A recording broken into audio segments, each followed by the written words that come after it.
সারা দেশে শুরু হয়েছে এসএসসি ও সমমানের পরীক্ষা। সকাল 10টায় বাংলা প্রথম পত্রের মাধ্যমে শুরু হয়েছে লিখিত পরীক্ষা, যা চলবে 20 মে পর্যন্ত।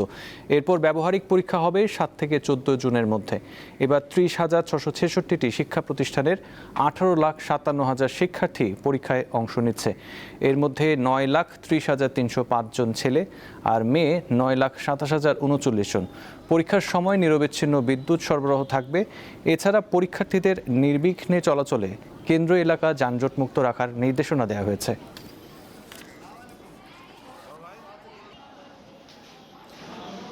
আমরা প্রথমেই যেতে যাচ্ছি ঢাকার বাইরে। এসএসসি পরীক্ষার খবর জানাতে সাভার থেকে যুক্ত আছেন সহকর্মী এম এ হালিম। হালিম, আপনি এখন কোথায় আছেন এবং কোন স্কুলে আছেন এবং সার্বিক পরিবেশ সেখানে কেমন দেখছেন? আমি এখন রয়েছি জাহাঙ্গীরনগর বিশ্ববিদ্যালয়ের যেটি স্কুল অ্যান্ড কলেজ যে কেন্দ্রটি রয়েছে সেখানে রয়েছি। তো আপনাকে জানিয়ে রাখি, এটি হচ্ছে একেবারে আবাসিক এলাকার মধ্যে একটি প্রতিষ্ঠান এবং এই কেন্দ্রে পরীক্ষার্থীর সংখ্যা রয়েছে প্রায় 600-এর মতো। তো আপনাকে কিছু তথ্য জানিয়ে রাখি আসিফ, সাভার উপজেলায় কিন্তু এবার 16,650 জন শিক্ষার্থী পরীক্ষায় অংশগ্রহণ করছেন এবং সেই সাথে এখন কেন্দ্র রয়েছে এখানে 16টি জেনারেল এবং সেই সাথে 2টি ভোকেশনাল এবং 2টি দাখিল মাদ্রাসা বোর্ডের আন্ডারে পরীক্ষা হচ্ছে। তো এবং আমরা এই বিষয়টি নিয়ে আমরা যেমনটি সকালবেলা উপজেলা নির্বাহী অফিসার তার সাথে কথা বলেছিলাম, তিনি যেমন বলছেন যে এবার সাভার উপজেলায় এই পরীক্ষা যাতে সুষ্ঠুভাবে হয় সেই জন্য বিভিন্ন নির্দেশনা দেওয়া রয়েছে এবং বিদ্যুৎ সংকটের কারণে বলা হয়েছে প্রত্যেকটি শিক্ষা প্রতিষ্ঠানে যাতে নিজস্ব জেনারেটর এবং আইপিএস ব্যবহার করে, এছাড়া যাতে বিদ্যুৎ চলে গেলেও যাতে এখানে আলো স্বল্পতা না হয় সেই জন্য সেখানে যেটি এনার্জি লাইট, যেটি অটো বিদ্যুৎ চলে গেলে অটো জ্বলে, সেই লাইটটি এখানে জ্বালানোর পরামর্শ দেওয়া হয়েছে। যেমনটি বলছেন যে এছাড়া যেমনটি আপনাকে এই আরও নির্দেশনার মধ্যে রয়েছে, যেমনটি প্রত্যেকটি যে কেন্দ্র রয়েছে প্রত্যেকটি কেন্দ্রে সিসিটিভির আওতায় আনা হয়েছে, যেটি উপজেলা নির্বাহী অফিসারই তারা বিভিন্ন সময় অনুদান করেছিলেন এবং সেইগুলো কিন্তু এখন রয়েছে।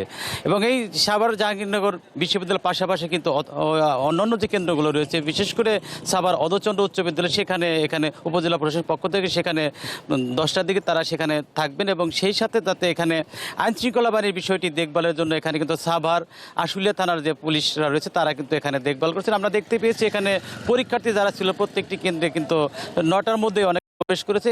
এছাড়া ব্যতিক্রমে আমি যে কেন্দ্রটি রয়েছি জাহাঙ্গীরনগর বিশ্ববিদ্যালয় স্কুল অ্যান্ড কলেজে, সেখানে একজন শিক্ষার্থী যিনি অসুস্থ ছিলেন তিনি 9:30টার দিকে এখানে উপস্থিত হলে কিন্তু সেখানে তারা এখানে নিরাপত্তা কর্মী রয়েছে এবং স্কুল কর্তৃপক্ষ তারা কিন্তু কী কারণে আসলো দেরি করে সেই বিষয়টি তারা যাচাই বাছাই করছে। তো সাভারে কিন্তু আমরা দেখতে পেয়েছি যে যানজট এবং বৈদ্যুতিক সমস্যা এখন পর্যন্ত হয়নি, সব মিলে কিন্তু সুন্দর এবং সুষ্ঠুভাবে এখানে এসএসসি পরীক্ষা অনুষ্ঠিত হচ্ছে। আসিফ। জি, সাভার থেকে ছিলেন এম এ হালিম। হালিম, আপনাকে ধন্যবাদ।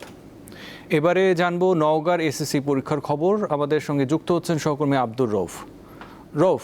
নওগাঁয় এবার কতজন শিক্ষার্থী পরীক্ষা দিচ্ছেন এবং পরীক্ষা সুষ্ঠু ও সুন্দরভাবে সম্পন্ন করতে কি কি পদক্ষেপ নেওয়া হয়েছে?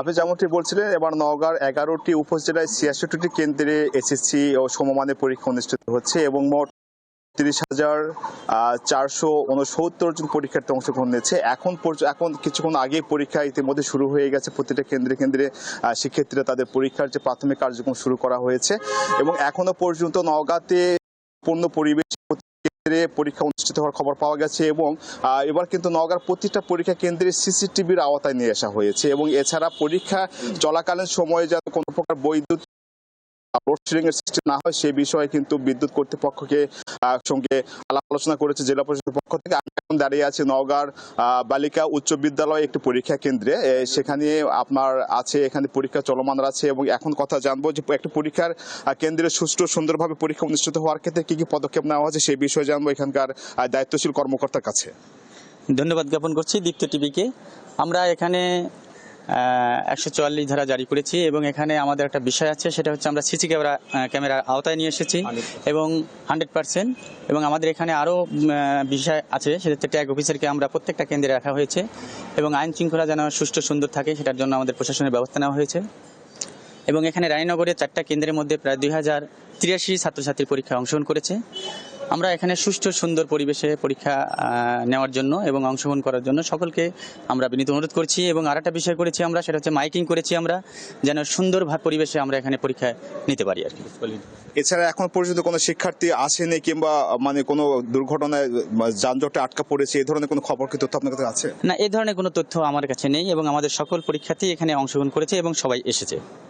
আপনি যেমনটি শুনছিলেন, এই যে জ্বালানি তেলের যে সংকট চলছে, সংকটের সময়ে আপনার যে মোটরসাইকেল চলাচল কিছুটা বিঘ্নিত হলেও কিন্তু যে গণপরিবহনগুলো আছে, অনেক শিক্ষার্থীরা তারা গণপরিবহন করে পরীক্ষার আগে এসেছে এবং আধা ঘন্টা আগে পরীক্ষা কেন্দ্রে উপস্থিত হয়ে তাদের যে সিট বুঝে নেওয়া কিংবা কেন্দ্র কে কোথায় পড়েছে সেটা কিন্তু ইতিমধ্যে সম্পন্ন হয়েছে। এবং ইতিমধ্যে পরীক্ষা যেটা চলছে এবং নওগাঁ জেলা জুড়ে প্রতিটা পরীক্ষা কেন্দ্রে কিন্তু নিরাপত্তা বেষ্টনী কিন্তু গ্রহণ করা হয়েছে, যাতে কোনো পরীক্ষা কেন্দ্রে কোনো শিক্ষার্থী কিংবা কোনো গার্জিয়ান, কোনো অভিভাবক যাতে কোনো প্রকার অবৈধ পন্থা অবলম্বন না করে সেজন্য প্রতিটা কেন্দ্রে পুলিশ মোতায়েন করা রয়েছে। এবং পরীক্ষা শেষ পর্যন্ত যাতে পরীক্ষাটা সুষ্ঠু সুন্দর উৎসবমুখর পরিবেশে হয় এবং কোনো প্রকার বিদ্যুতের যে লোডশেডিং সেটা সে ধরনের কোনো সমস্যার সৃষ্টি না হয়, এইরকম কিন্তু পদক্ষেপ নেওয়া হয়েছে নওগাঁ জেলা প্রশাসনের পক্ষ থেকে। তো এমনটি জানিয়েছে নওগাঁ জেলা প্রশাসক মোহাম্মদ সাইফুল ইসলাম। তো আমার কাছে এই ছিল সর্বশেষ তথ্য। জি রৌফ, আপনাকে ধন্যবাদ। যে এবার আমরা ঢাকায় চলে আসব। ঢাকা থেকে যোগ দিচ্ছেন সহকর্মী জহুরুল মোহসান, তিনি আছেন মতিঝিল এলাকায়। মোহসান, মতিঝিলের কোন স্কুলে আছেন আপনি এবং সেখানে সার্বিক পরিস্থিতি আমাদেরকে জানাবেন।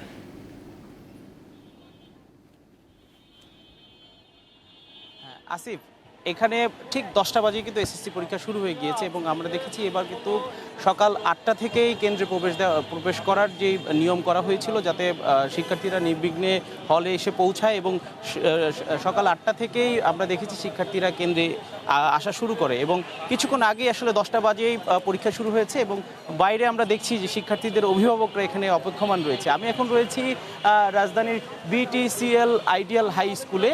এটা আসলে সাবেক TNT উচ্চ বিদ্যালয়। এই বিদ্যালয়ে যেই এসএসসি পরীক্ষার্থীরা বিভিন্ন ঢাকার অন্যান্য স্কুলের যেই শিক্ষার্থীরা পরীক্ষা দিতে এসেছেন তাদের সঙ্গে রয়েছেন তাদের অভিভাবকরা। আমরা এবার আসলে সারা বাংলাদেশে 18,57,000 শিক্ষার্থী এবার আসলে এসএসসি পরীক্ষা দিচ্ছেন বা সমমান পরীক্ষা যেটা রয়েছে সেটা শিক্ষার্থী পরীক্ষা দিচ্ছেন এবং প্রায় 3,885টি কেন্দ্রে এবার আসলে পরীক্ষা হচ্ছে। সকাল থেকে রাজধানীর বিভিন্ন এলাকায় আমরা দেখেছি যে পরীক্ষার্থীদের আসা যাওয়া নিয়ে আসলে বেশ রাস্তায় কিছুটা যানজট ছিল। তবে এখন আসলে আমরা দেখছি যে মতিঝিল এলাকায় তেমন গাড়ির চাপ নেই, কারণ শিক্ষার্থীরা অনেকেই পৌঁছে গেছে, সময় মতোই অনেকে পৌঁছেছেন। এখন পর্যন্ত দেরিতে এসেছেন এমনটা আসলে আমার চোখে এখনো পড়েনি। তবে অভিভাবকরা বেশ উৎকণ্ঠায় রয়েছেন পরীক্ষার। এবার যেহেতু নতুন সরকারের